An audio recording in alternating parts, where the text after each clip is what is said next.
अस्सलाम वालेकुम स्टूडेंट्स। आज हम उर्दू की बुक का लेसन 6 पढ़ेंगे।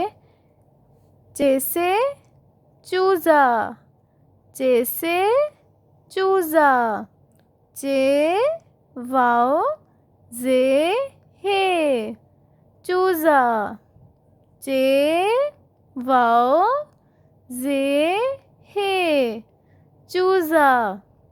जैसे चूंटी, जैसे चूंटी, जे ये वाओ नून टे छोटी ए चूंटी, जे ये वाओ नून टे छोटी ए चूंटी।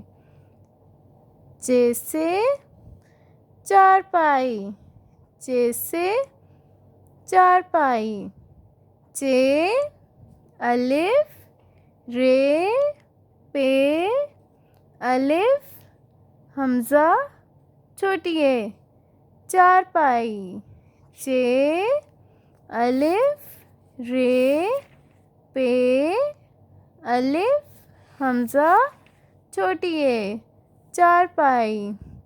जैसे चूज़ा, जैसे चूंटी, जैसे चारपाई।